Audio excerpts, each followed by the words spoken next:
a creative writing major at University, and I'm from Kuala Lumpur, Malaysia. And today I'll be reading to you a few poems that I wrote myself. So, the first poem that I wrote is called Yellow Bodies. And it's a poem in response to the shooting of 6 Asian women in Atlanta, Georgia in March. And it's also an ekphrastic poem describing the painting by Edvard Munch called By the Deathbed. Yellow Bodies. Pasty and red faces gaze below at one of 6 yellow bodies. The walls close in, stained with blood, and yet they are already forgetting. I stand at the back, eyes red like a panda. I do not know her, and yet I feel I have all my life. She is the friendly lady at church, the sweaty auntie selling sticky rice, the quiet neighbor with noisy kids, the kind maid I taught English to. She is all of these people. All our lives hang on a delicate thread, and with 6 shots, it snapped. And yet, we've all forgotten, and many of us, to our utter shame, do not even know. As my red panda eyes sting before one of 6 yellow bodies, I realize sadness is a healing balm, a sign of the deepest love and wisdom, and the absence of it is the greatest curse of all. So I bask in my sadness, I mourn, for I am human. Are we? The red walls are closing in again.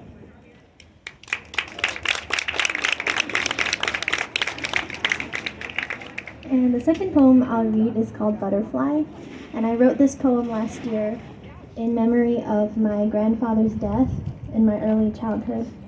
It is a reflection on his character and his passing through the describing of a gift he gave me when I was a little girl, a preserved butterfly encased in glass. Butterfly. The fairy without a face lies entombed in a prison of glass, its paper-thin wings stretched out, machines of flight made motionless. They are a striking dark blue, the same bold shade they pumped into those deadly daisies that infested your porch on the day we remembered you. I trace the vivid veins, popping, thin, fiery, crawling over the fairy's wings like black vines. But I can't feel them. All I feel is glass. The glass is too smooth, too perfect. You are too perfect. You gave me too many gifts, like this preserved fairy. You were always there. You never said no.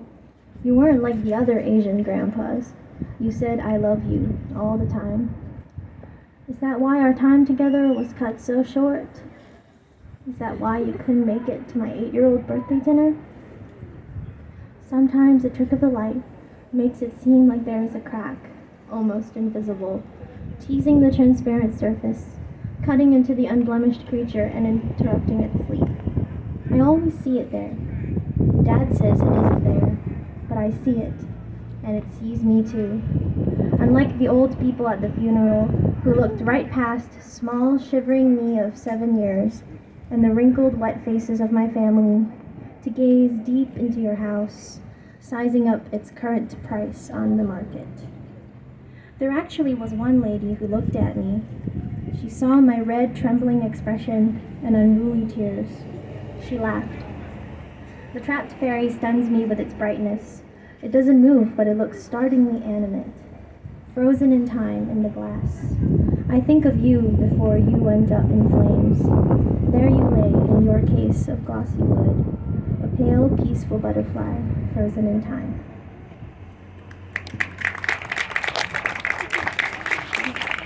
Thank you.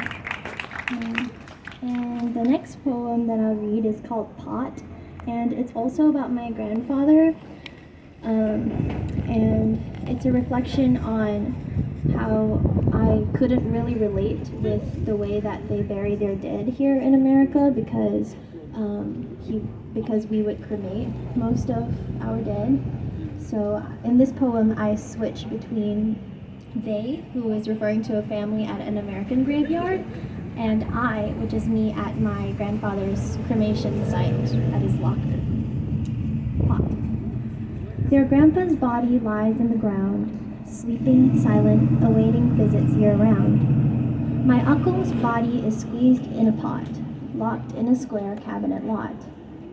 They thread in procession, reverent air holds breath, with fragrant flowers to the stone on the path. Midst the clamor and clang, I press upon clean glass, protecting a pot too picturesque to mourn.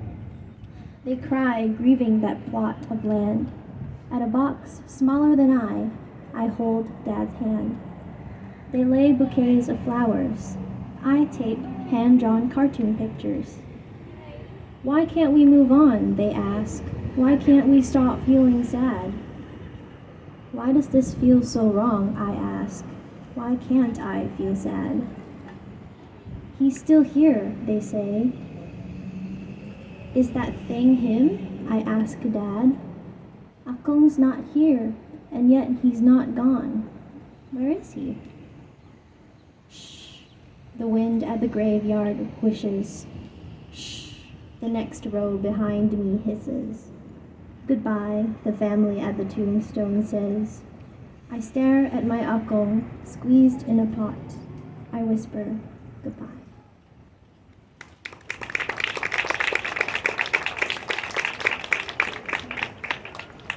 And next I'll share a poem I wrote called Chinese New Year.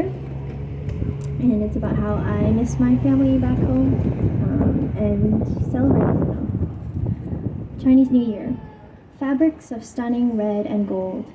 Grandpa tells immigrant tales of old, while I wriggle in the dragon chair, pulling on my tight silk dress.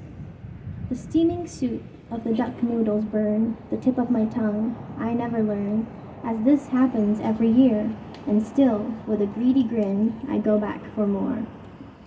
An auntie, probably twice removed, asks about my sister's SAT score as she tucks plastic hair behind her ear to show us her new luxury watch. Ma and I share a short look. My cousins and I shuffle into line, biggest to smallest, squishing me in the middle. Then it's my turn, and I must bow to my grandparents and recite Chinese blessings I memorized last night as I eye the shiny red packet in my grandma's hand. Every year I grow taller, wiser, then I grow apart. Without me, the 15 days of festivities start. Fabrics of stunning red and gold. Grandpa tells immigrant tales of old. Thank you.